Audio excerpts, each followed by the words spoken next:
Good evening, ladies and gentlemen, and welcome to tonight's regularly scheduled City Council meeting. The meeting is called to order, the microphones are on, and the cameras are rolling. We begin the meeting with the roll call. We kindly ask our recording secretary, Ms. Dawkins, to take the roll. Bruno? Berghart? Here. Cummings? Here. Ruby? Here. Kilberg? Here. Maladra? Here. Marks? Here. McGowan? Here. Radecki? Here. Swanson? Here. For the record, we did receive a text message from Alderman Bruno just moments ago that he will not be able to make it tonight, so. The Pledge of Allegiance. We've got such distinguished guests this evening, but I'd like to ask our nominated city clerk, Mr. Godskison, to please lead us in the Pledge of Allegiance.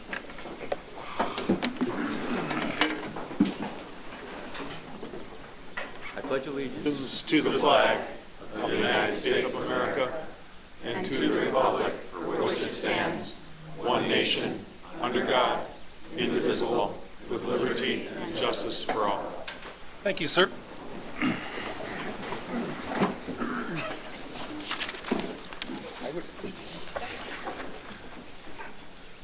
We are going to test history this evening, ladies and gentlemen, because traditionally, when we have opportunities to promote and recognize firefighters, it's often the fact that they're with us for about 10 minutes and they have to go on a call.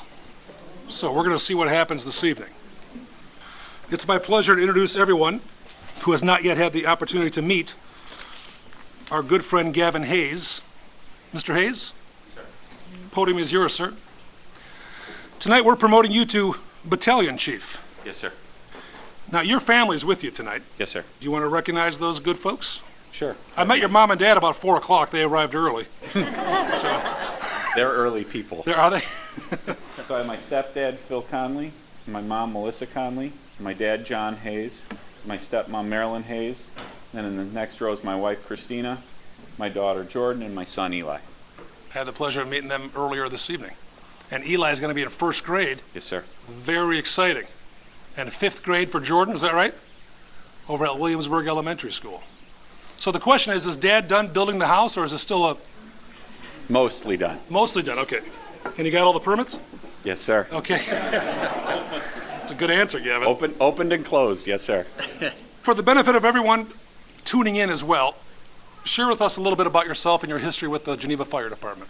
I was born here in Geneva, and my stepdad was a paid-on-call lieutenant with the department. When I left the Army and I was looking for something to do for a job, I came down to the fire department. That would have been 1994. Wow. And started with the fire department part-time, then got hired full-time. And so including my paid-on-call time, I'm over 23 years. You're a fixture, Almost. and you really haven't aged at all. That's what's so amazing about I it. don't know, the white hat, my wife told me, brought out the gray in my hair, so. Is that right? Well, we've got filters on the television camera, so don't worry Nice. about that.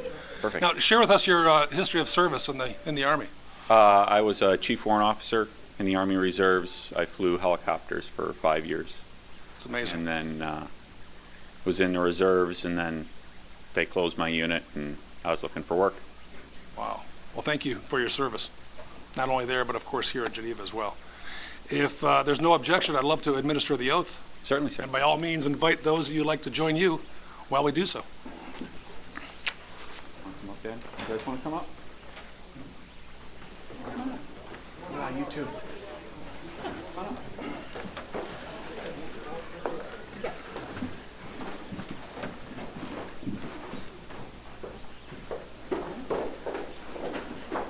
Chief, immediately following the administration of the oath, there is a brief ceremony as well, so we want to make certain that everyone enjoys that. You ready, Eli? Want to hold that?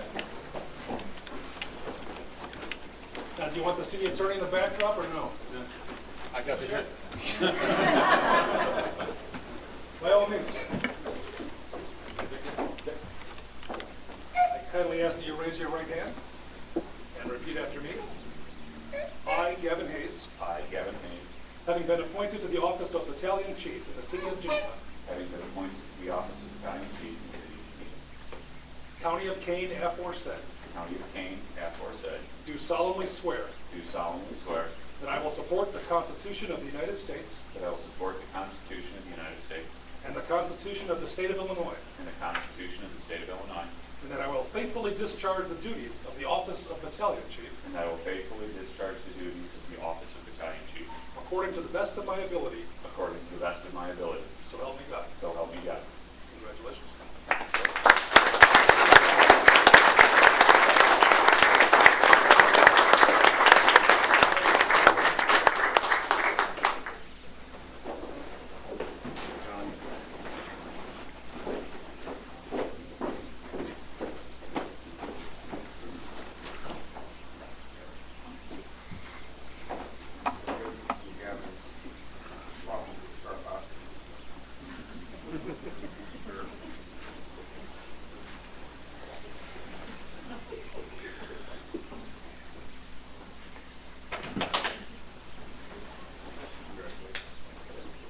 And as part of your new position, you graduate from red to white, so that we always know where you are on the fire ground. It's bright white tonight. Congratulations. Thank you, sir. Thank you.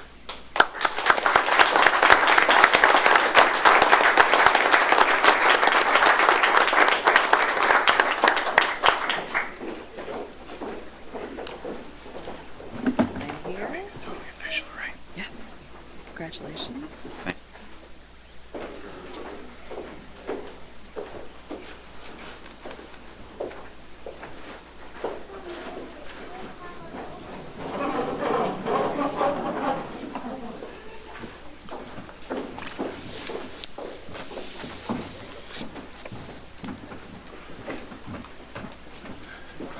B.C. Hayes, congratulations. Thank you, sir. Very exciting, man. And Jordan, you cannot wear that hat to school. Deal. Mr. Maluda.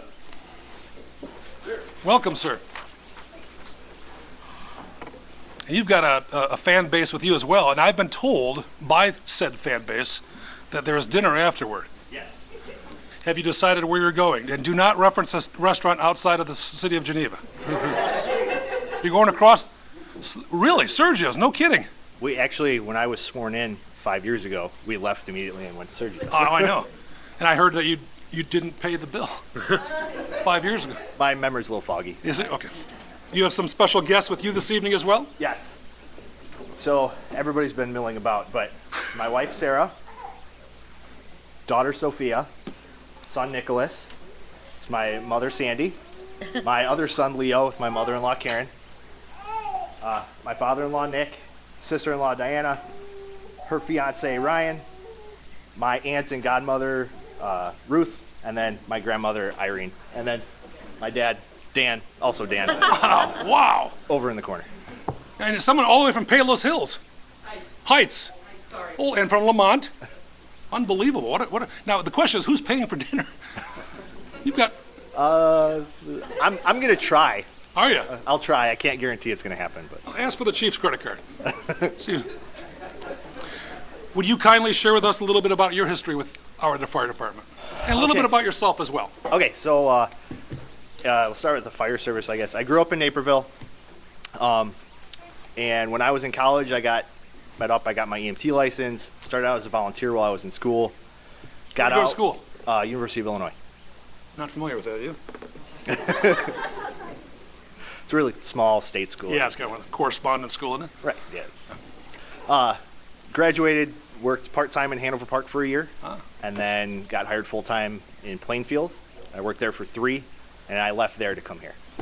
Wow. Very exciting. I haven't regretted that decision at all. That was a dramatic pause. It was. Your message to the young firefighters coming up the ranks. What's your wisdom? Work hard, leave the job better for the next guy. How do you deal with some of the stress that you experience? Going home and playing with the kids is usually a pretty good, especially if we're out running around. Sure. That does pretty good to melt it away. big Chicago Blackhawks fan, although I don't know if that decreases or adds stress Yeah, depending on, yeah, depending on what's going on, right? so. Wow. Well, we're very proud of you. I would like to invite you to invite anyone you would like to join you while we administer the oath. Kids.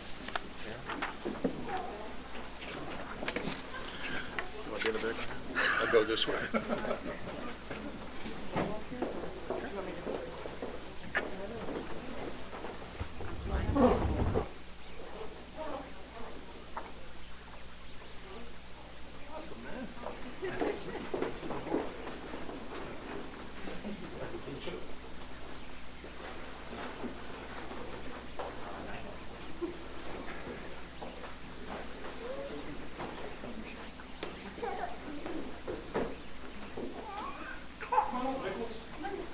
This is cool, man.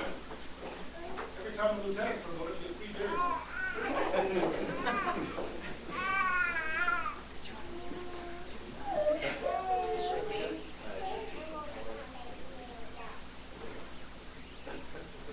All set? Yes. Kindly raise your right hand and repeat after me.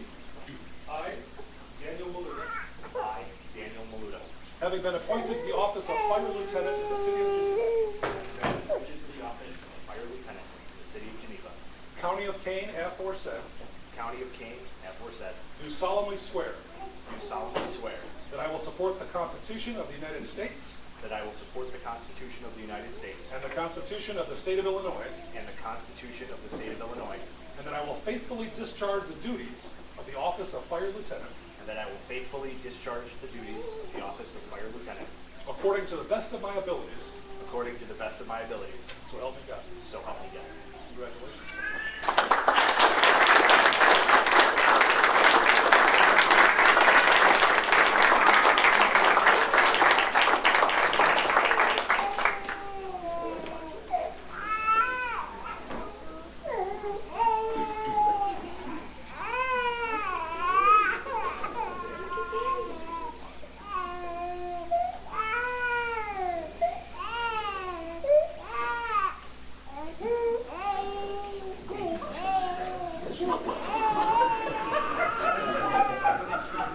Ever seen that on TV? You want to know, Chief? Okay, you want to know? I'll watch the tape. We almost had a 911 call.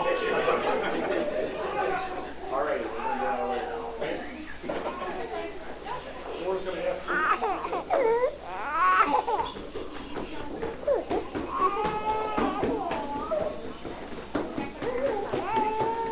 you. Sign here for me. Put down all my helmets.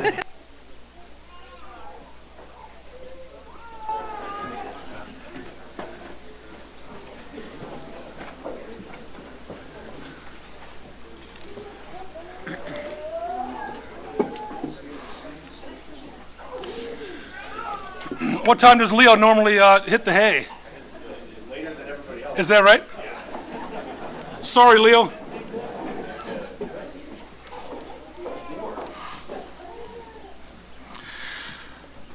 By all means, gentlemen, ladies, if you need to sneak out, we completely understand.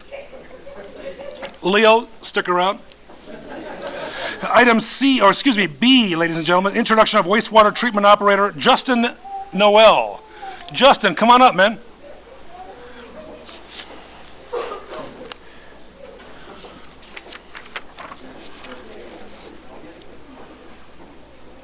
Mr. Noel, welcome.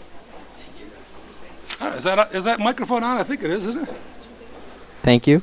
Well done. Yeah. Here. I've got a little cheat sheet about you, big guy. All right. What do you got? Yeah. You ready? Yeah, let's go. Been in the wastewater business for 19 years. It's. I would be what, 4? I think I'd be 4. That's what it says. Incorrect. Since you were 19 years old. Yep. There you go. You started as a watchman. What's that? It's basically when your systems aren't as good and up to date, you're kind of stuck there all night when everyone goes home. So you're there by yourself, just watching over the plant. Wow. Yep, 3rd shift. You began full-time as a lab technician for the Wheaton Sanitary District. Yes, I You were did. there for 2 years. Mm-hmm. Now, according to your own words, in your free time, you like to spend time with your wife and son, Mm-hmm. now awaiting the birth of your second child, which you told me is going to be another boy, Yes, sir. due in December. Wow. Your hobbies include playing music. What instrument do you play? Guitar, drums, ukulele, bass. All that stuff. Yeah. Are you in a band? No. No? No, just for fun. So do you play for your son and wife? Every now and then I'll serenade them, but but not too often. Well, the floor is yours if you But I want. don't have my utensils now. You also like art. Of course. What kind of art do you do? Whether it's like writing art and then just pastels, all those Really? kinds of things. Yeah, very artistic. Do you exhibit at shows? No. You do not. No, these are all just sort of hobbies I keep to myself. That's cool, man. Did you learn these when you were working the midnight shifts? You do have a lot of free time, but yes. You also like watching sports. What's your favorite sport? Football and hockey. Any particular team? Well, you have to be the Bears, sadly, and then the and then the Blackhawks So you understand the misery that yeah, Lieutenant every year. Maluda does. every apparently. year. Wow.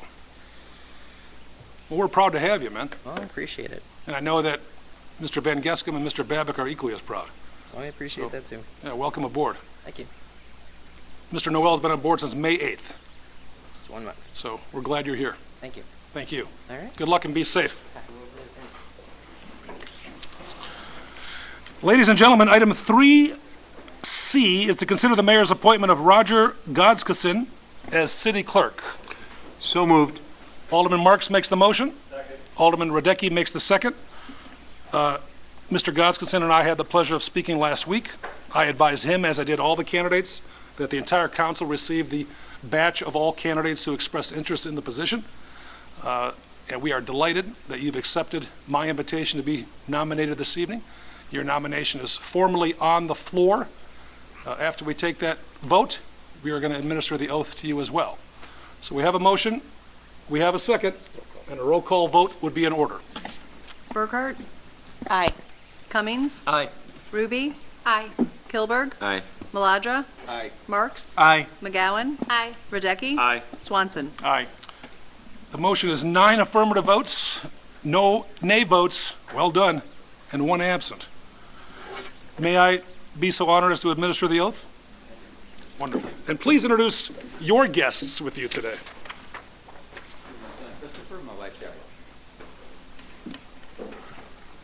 We have a helmet for you as well.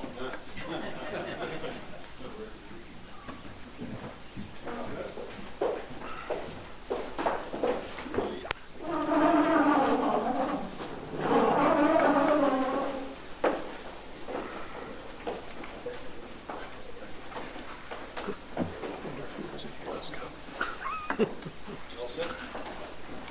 Ready, Chris? Kindly raise your right hand and repeat after me.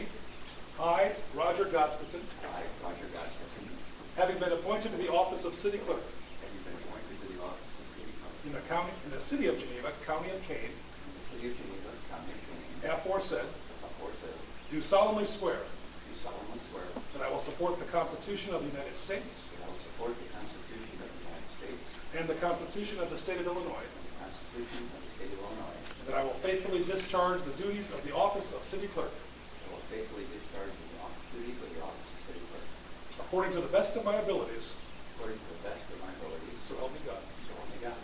Congratulations.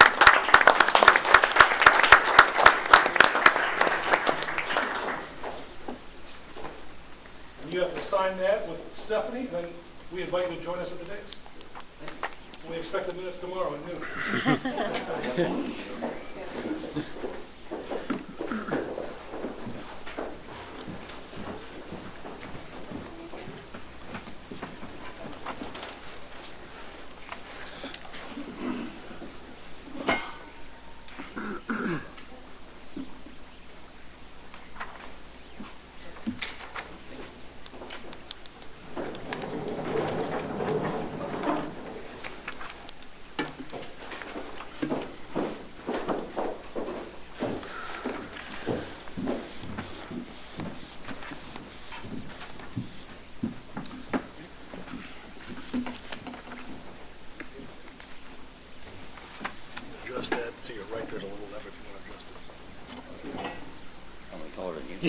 It's all good. Moving on, ladies and gentlemen, item 3D as in David is the department presentation by our friends at the Department of Public Works. Mr. Van Gescam, heading to the podium. And he has a special gift with him tonight, too. That's right. That's right. Good evening, everybody. Wanted to do a brief presentation on a pretty serious subject. It's been in the news here in the past just over a year, but it's kind of always been on our radar for a long time here within the city of Geneva and many communities around this area, and that is lead pipes for drinking water. And I just want to pull up this presentation here.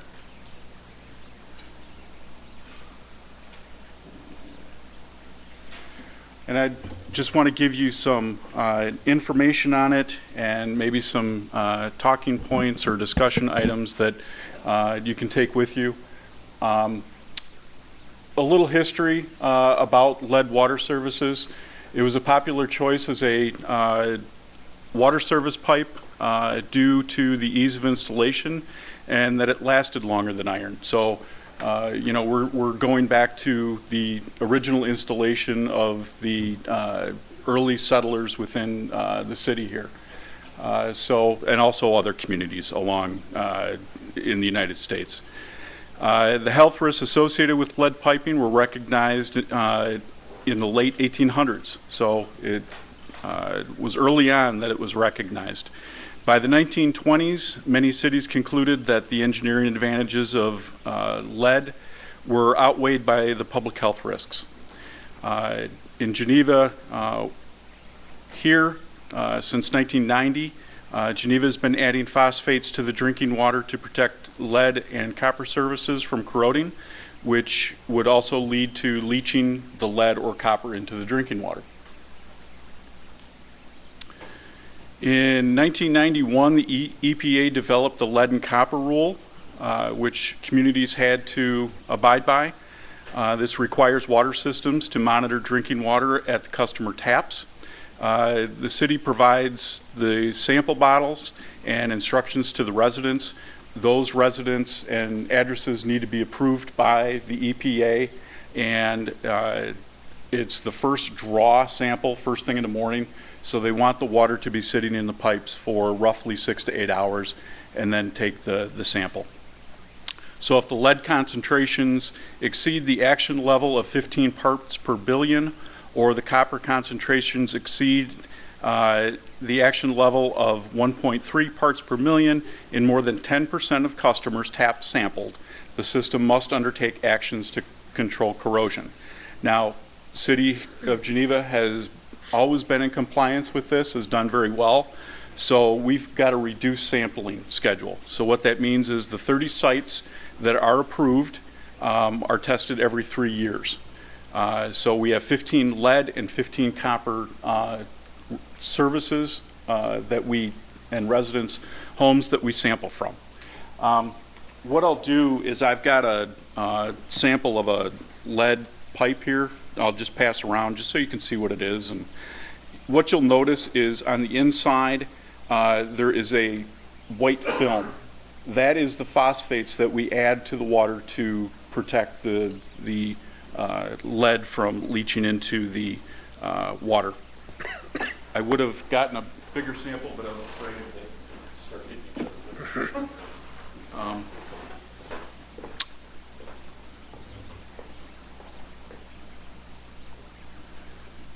So recent changes to the lead and copper rule after the Flint, Michigan incident, more than an incident, it was a true failing of a lot of individuals.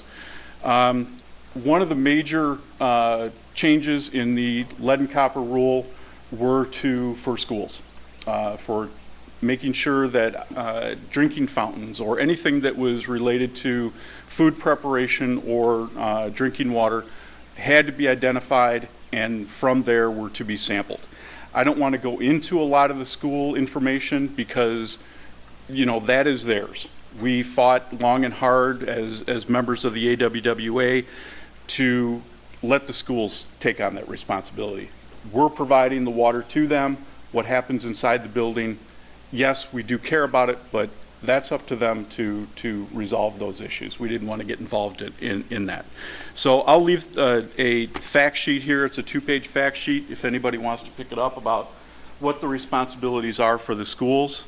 And then there's some interesting information in there, but the schools, you know, are very informed of what needs to be done, and they're on top of it. So, but for the city of Geneva, we have some added responsibilities, mainly in notification to the residents.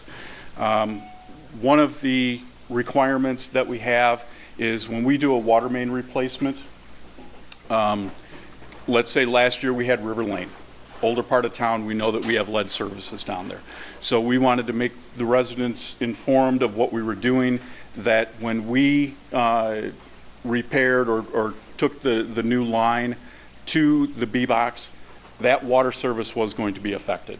So they, you know, we gave them information that was provided by the EPA to us that tells them you know, how to avoid problems with lead contamination from their water service. So we have to implement that and just mail out a letter to them, and if there's any questions, then by all means they can contact us. The other one that will be coming up this year is Richard Street. A lot of lead services along Richard Street, so same type of notification will be to them. Water meter installations. We also, anytime we have to go into a home and there's a lead service, we have to notify the resident that we may disrupt the coating that's inside the pipe to protect them. It's very simple. You just flush out a little bit of the water and take the screens out and make sure that there's no lead contamination in the screens. But it's one more added thing that we need to do to give the information to the public. And also any disruptions to our system. So if we come across a service line that on the city side that we need to repair because it's leaking, we need to notify the customer basically the same thing that we're repairing on an emergency basis. Here's what you need to do to if you're concerned about lead contamination. One other item that we need to do is all communities have to have an inventory and start an inventory of all lead service lines. It gets a little bit tricky because, you know, most communities don't have a real good idea of where the lead service lines are in town. The way we are in Geneva is we've got a pretty good idea. It's located within the older sections of town, obviously. But the one way that we do figure this out is during our meter replacement program, and then we also, when we go out to do a service line repair. And then we mark it on our inventory list. That needs to be updated on a yearly basis and then sent to the EPA on a yearly basis. And lastly, transparency. Anything that information we have as far as mapping goes needs to be posted on our Geneva website, and that we are in the process of doing. Here's where our known areas are for lead service lines. As you can tell, older sections of town. This is mainly how we're finding this is, like I said, through our meter replacement program. Other efforts that we're doing within the department is a coordination with the building department on tear down rebuilds. If a home is basically being gutted, then what we require is the developer to no longer be able to use that lead service line. Underground, along with sanitary sewer lines, is, you know, out of sight, out of mind, and we want to protect those future residents. So it needs to be abandoned, and a new line needs to be run. On system repairs and improvements, like I had mentioned, every effort is made when we come across a lead service line that is leaking on the city side. We don't want to just make a small repair to the line. If at all possible, we want to take that all the way to the city main and get that lead out of there. From the B-box to the home is the responsibility of the homeowner, and you know, will continue to be. But for our portion, we want to take and get rid of ours. The only time that we won't do that is if it's a really terrible day, snow, cold, then we'll come back and get it at a later date, something like that. So, and then also we do provide assistance to residents. One way a lot of people don't realize if they even do have lead service lines, and we've gotten calls on that, and we're happy to go over and take a look and see what comes in through the basement and check and see if they do have a lead line, and just for their knowledge and give them some information. And we also provide information on if they are interested in any testing for their water that they can do. We really, I thought that we would receive a lot of calls since the Flint incident, and even really up and down the river valley here. There's not much concern about it, which is good and bad. I want people to be aware of any issues that are out there, but I think that they have a lot of respect for the community water operators and expect us to be truthful and honest with them if there are problems. So at most, I think I've gotten maybe a handful of questions and concerns about it. One of the last thing I'll leave you with, some future considerations. When the Flint situation came about, there was a lot of talk about mandates requiring full lead line replacement. And our group in the American Water Works Association worked very hard to, bring about a lot of the concerns that we had. Public versus private, do we want to really put that burden on the customer when everything is really fine? And this was pretty much an isolated incident up in Flint that we know of. But, it was a large concern, and the EPA took that under consideration, and for now has not mandated that service lines be removed. I will say, though, that the reason that they want to get an idea of where the lead service lines are, and as such we're gaining that information for them in the inventory, is I would not be surprised at some point that they do mandate that at least the city portion take steps to remove those lead service lines. Our group also talked through the AWWA. Do we assist? Does the utility assist at all in payment of that lead service line replacement all the way to the home? So some communities are saying, forget it, we're gonna get it done and complete it. Other ones are saying, yes, we'll, if we have to, we'll replace those lines, but the customer will have to absorb that cost. So it's just future considerations, whether or not it comes up in the next 1 year, 5 years, 10 years, but down the line, it's something to keep in mind. And with that, I will take any questions if you have any. Questions or comments for the superintendent? Alderman Ruby? And towards the beginning of the presentation, you said of the 30 homes that are tested every 3 years, 15 are for lead and 15 are for copper. Correct. So I was just curious if there's a reason you don't use one home, why you don't sample lead and copper from one home? The lead, you're either going to have what the EPA wants is just a lead service line home going into the home, or you have a copper service line. I understand now. Thank you. Sure. Okay, and then can you explain what a B box is? Sure. That is the shutoff that is in the parkway. Okay. That's usually right by the sidewalk or within, let's say, 15 feet of the street. That is the shutoff on the outside of the home that we have access to if there's a problem or whatever, but that is the delineation between public and private. Okay. It's right there. So does every home have Yes. a B box? Okay. It's a buffalo box. Correct. Okay.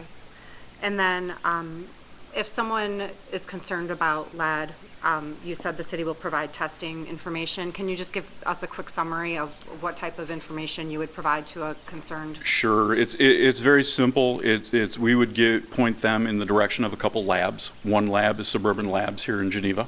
And then it's really only a $40 to $50 test that they can call up and go through the lab, and then just fill out the paperwork, bring home a bottle from them, Okay. and then they would take the sample and bring it back to them for the testing.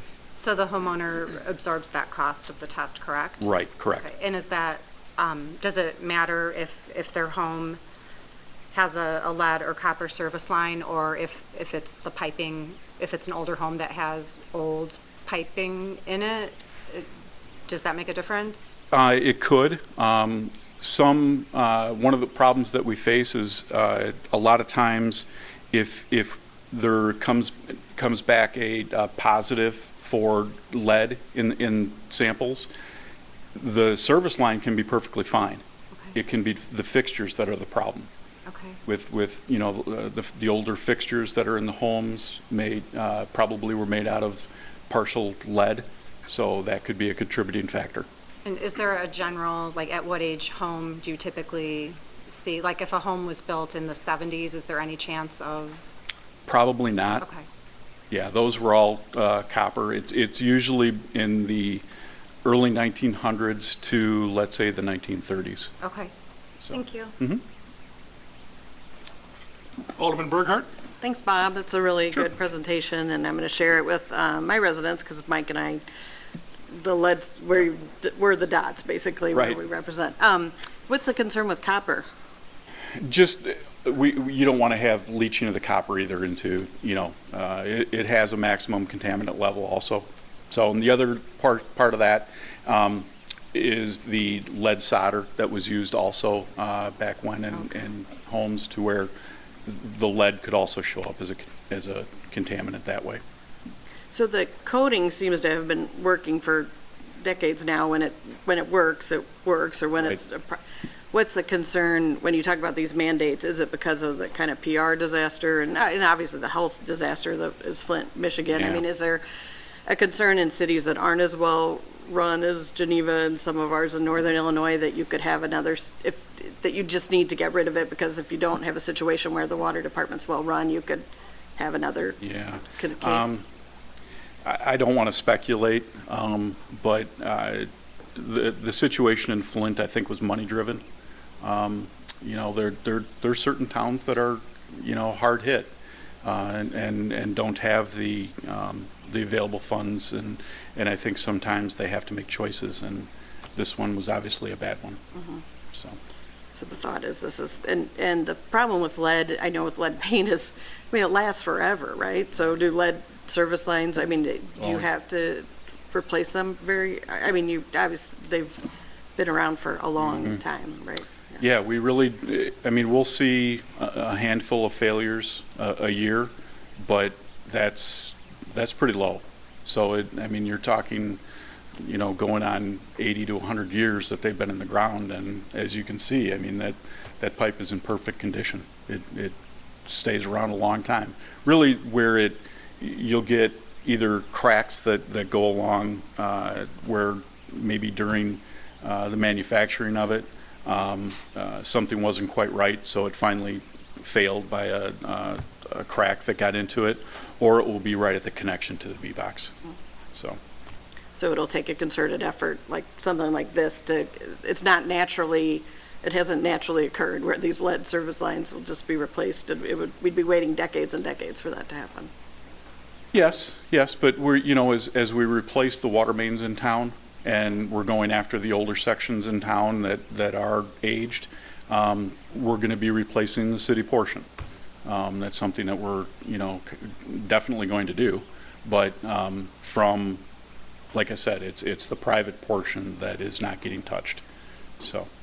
And I know we did do the water testing when my daughter was little, because we were concerned, and I think it was Suburban Labs, and it was very easy. It was just that first morning kind of sample, and we got it tested for a whole bunch of things, and it was a good peace of mind for us. So, All right. I hope it turned out good. It was fine, yes. So, yeah. Thank you. Alderman Cummings? Do you envision a time when we wouldn't put phosphate into the water? And then the follow-up, because there's an inverse relationship to phosphate and calcium in a person's body. So as the phosphate goes up, calcium levels in a person's body go down. And then third, if we're putting more phosphate into the water, do we have phosphorus output that's higher Sure. Which is the very thing that the state of Illinois is saying, quit dumping phosphorus into the freshwater system. Right. There are communities in the area that do not add phosphates, and because they do have enough hardness in the water and the chemistry is just right, they feel comfortable without adding phosphates. We haven't explored that. I'm a little leery of doing that, but it's something that we could, certainly test at some point in time. I'm just not sure when a good time would be to do that. The other part of your question, as far as the amount of phosphates that we add, we did have a company come in and measure the amount of phosphates in our system, because you're right, we don't want to feed a lot so that we're adding more down at the wastewater plant and part of our problem. And we wanted to make sure that we were adding enough into our system to protect the pipes but not impact the wastewater plant. And we were right on par with what we needed to be adding. So it was tested by an outside firm, and so that's what we did on our part. So, and I'm sorry, was there another question? The phosphate level going to the individual, and as they're drinking phosphate enhanced water, their calcium levels going down, and bone density might be affected. Yeah, I have not seen or heard of any studies about that, but you do raise an interesting point. So. Anyone? Oh, Alderman McGowan. Hi, Bob. Thank you for the presentation. Did you mention earlier that the city tests 30 homes every 3 years? Correct. Are those all the same homes every 3 years? So Correct. Can you explain why the city does that as opposed to just testing a random sample every time Sure. the 3 years comes up? Sure. When the program started, the EPA wanted to verify the sites. I don't know exactly how they did that, but they had to approve them. So we have had some people that have been testing it for so many years, they're tired of doing it. So then we have to find another home and ask them to participate and do that with us. So only because the EPA requires us to have the same homes be tested, that's the reason why we stick with them. And then are those 30 homes just kind of spread out across the entire city, or are they only in the older part of town, as you mentioned before? No, they're spread out. As you noticed on this map, pretty much kind of goes in line with this with this area, with only 15 lead sites. Believe me, it is a challenge to get these residents to be on board 100%. We do have quite a few residents that enjoy doing it. Other ones are difficult to get a hold of, or they forget to take the sample in the morning, and then we have to reach back out to them, and there's a lot of going back and forth and communication with them. So. Would it make more sense to have the city come and just take the tap water from outside the person's home, on the spigot? Is that the same thing? We are not allowed to do that. That is not in the regulations. That it's there to, I guess, make sure that the public does it, that they're taking the sample and we're sending it in. So you don't have, So the city couldn't fake the results, I guess. And one final question. Of the 30 homes, have there been any surprises when you get the results of the testing back? What we do is, we'll get one house every once in a while that comes back to where it's a little bit high. It doesn't reach the 15 parts per billion, but it's, it kind of raises a flag. And what we'll do is we'll give the information to the resident, explain to them that it very well may be that it's a fixture in the home that is the problem wherever you took it, or let's retest it to make sure that whatever just to make sure that the result was correct. And usually, it is a matter of a fixture that's in the house that causes the problem. Sorry, one more. What's your recommendation then, or what is the Public Works Department's recommendation for homeowners in Geneva to make sure that how can they, make sure that there is no lead in their water? What kind of filters and things do you recommend? I would just recommend that if they are concerned about it, that they just go ahead and get the water sampled. Maybe through the most popular sample tap that's in the home for drinking and that kind. I'm not going to. I don't want to alarm anybody. I mean, the city of Geneva has done a very good job as far as the sampling that we've done. I think that there's when it has become an issue, it's been more the fixtures in the home. It's not the service lines that are out there. If anybody is interested, in my suggestion would be to just get a sample taken, $40, $50, peace of mind, and we're happy to guide them. Oh, and then you're saying once they receive the results of that sample, they would contact Public Works and then just take it from there? Correct. I mean, we Okay. can take a look. Maybe it's just a plumbing issue inside the home, but we're always there to assist and to guide. Okay, that's wonderful. Thank you very much. Sure. Anyone else on the dais? From the audience? There's no action necessary this evening. We thank you for the presentation, Bob. Thank you. Thank you. Item 4 is amendments to the agenda. Are there any amendments from anyone on the dais and/or in the audience regarding our agenda as presented?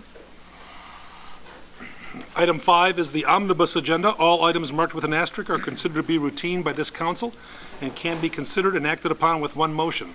Is there such a motion? Alderman Marks makes the motion. Alderman Cummings makes the second. Any questions or comments regarding the omnibus agenda? Deputy Clerk Dawkins, please take the roll. What? No, we're not making him take Oh, we're not, yeah. This is, I thought he was on the payroll. Hot seat. Oh, he panicked there, Chuck. Panicked, I'm sorry. Cummings, Aye. Ruby. Aye. Kilberg. Aye. Maladra. Aye. Marks. Aye. McGowan. Aye. Radecki. Aye. Swanson. Aye. Burghart. Aye. Motion passes with 9 affirmative votes and 1 absent.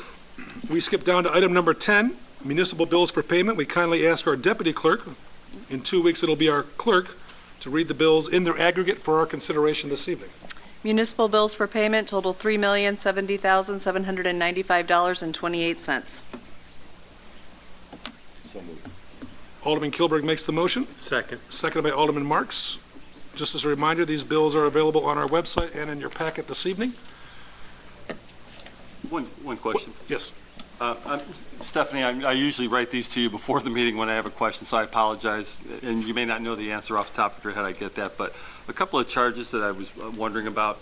One was invoice 4133 to Chicago Bread for $2,162. What was that one for? Sure, these are returns of deposit. All of those in that grouping are, well, they probably weren't in the same group, but people put a deposit down when they're doing construction or building and need stormwater review. And once that review is done, we return those deposits. Some of these are old because we were doing cleanup at the end of the fiscal year. Chicago Bread. I think it's Panera. Yeah, okay. I think they're owned by Chicago Bread. So we weren't purchasing bread per se. Yeah, thank you. Yeah, I'll be darned. Yeah, so those are that's just, so it's a return of deposit, so it's not us actually paying them. They paid us. Okay, We got did it. the review and then Let we me see if I can returned. get you with this one. Thought it was all right? croissants, Yeah. didn't you? How about Galena Cellars and Vineyard for $750? That is part of the outdoor music grant program that we fund through the tourism fund. We have 2 different types of grants. One is to provide music outdoors that the public can hear, and the other one is to provide outdoor speakers.